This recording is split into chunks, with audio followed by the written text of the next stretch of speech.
Black Album. The stars aligned, it all happened. If I looked you in the eye and told you that while we were making it, we felt it was just another record, I'd be lying. We knew it was special. Summer of 1990 found legendary producer Bob Rock in the studio with Metallica. The first thing that he told me was that he felt that we had never made a record that was up to our capabilities. And that was a bit of a battle cry, of course. Okay, fine, let's, bring it on then. We'd never really been challenged before. We were just all highly suspicious of each other and of Bob Rock. Cut to the chase and play, okay? All right, man. Now that you've, warmed up. Why don't you try that song in a different key? Why don't you go yourself? Egocentric is the way to sum up the recording of the Black Album. I'm sick and tired of arguing. It was just like the first thing you would do in the morning was put the battle armor on, prepare yourself for another 16 hours of just duking it out. You want to hear it with vocals? Go sing it.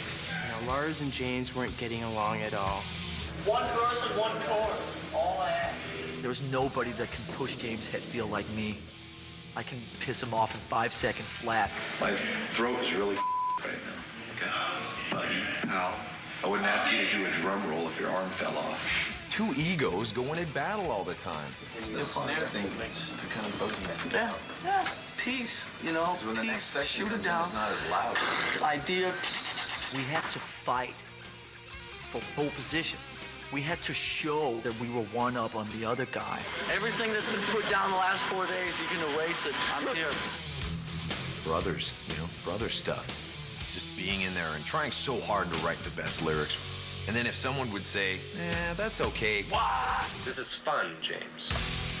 After 5 million sales, Metallica's self-titled album became a standard bearer of heavy metal. At that time, I think the mainstream was more open to accepting Metallica. Whether we went towards them, they came towards us, we met somewhere. The Black Album marked a departure point for Metallica. Gone were the 10-minute anthems, and in their place were more introspective and crafted songs. Sad but true, two people in one. I'm this guy on stage, and then when a fan comes up to me and says, how can you be so mellow? Am I supposed to jump around and scream at me? And then him be let down by that. It's like, man, how does that make me feel?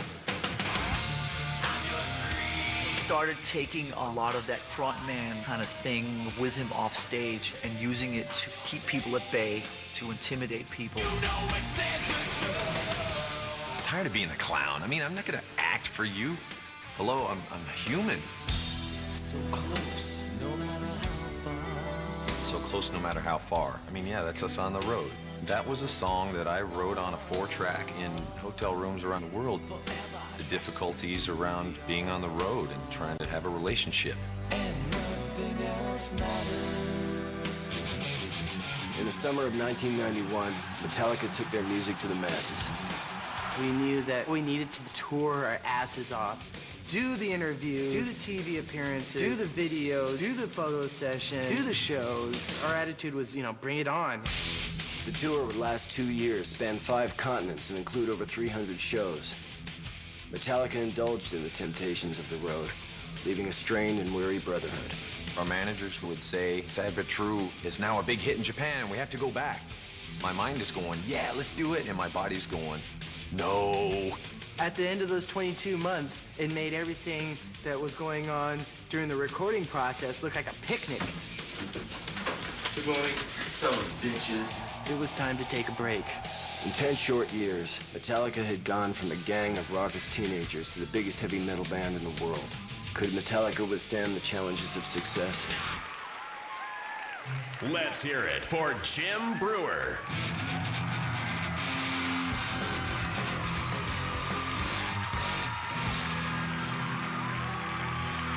Yeah! It's cool to be here as a fan of Metallica, you boys right there. This is its own army. Metallica has their own army. People don't just say Metallica. When you ask about a band, like, dude, who's your favorite band? You never say Metallica. Metallica! Who do you like? Metallica! You had James Hetfield, one of the greatest lead men of all time, a front man of all time. He didn't even have to sing. He just came out and said, yeah, yeah! Yeah! Yeah! Ooh. Then you had Lars. If you didn't believe this band was gonna kick ass, little Lars would come out with a total different approach.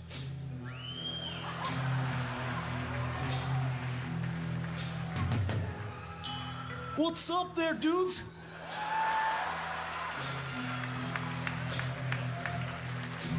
Just want to tell you all that we're gonna kick your testicles so hard tonight.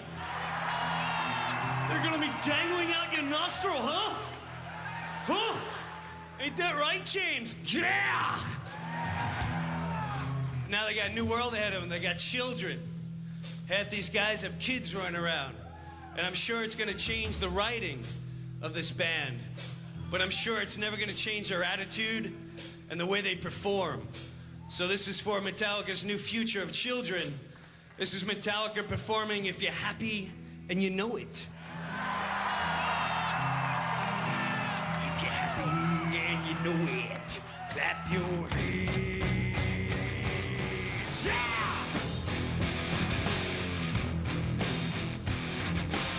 Are you happy? Show me! If you're happy and you know it. Yeah! Ooh! Do you really want to show it? Are you happy? Show me! Clap your hands! I don't sound like that, do I? Yeah! I guess I do.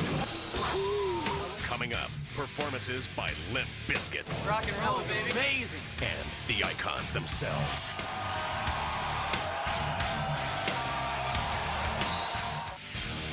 Please welcome Jillian Barberie and from MTV, Ian Robinson.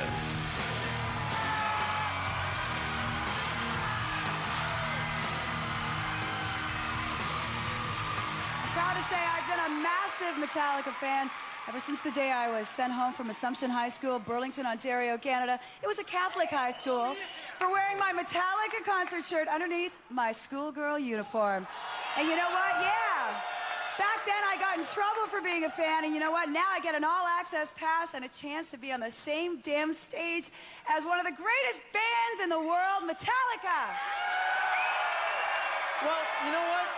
I remember when I was but a wee lass first getting into metal, and my two friends, Josh and Jason, were like, dude, you have to listen to this record. And they handed me a record with white crosses all over it called Master of Puppets. And I was like, all right, I'm going to check this out. And I remember I played the first song, and I played the first song for a week because I figured, well, how could the rest of the record be any better than this? And I listened to the rest of the record, and it was amazing, and a metalhead was born. I bought all of their stuff, and while Black Sabbath created heavy metal, Metallica definitely perfected it. Metallica, ladies and gentlemen. Well, to salute the fans of this incredible band, we'd like to ask them, a few of them on stage, to find out what Metallica means to them.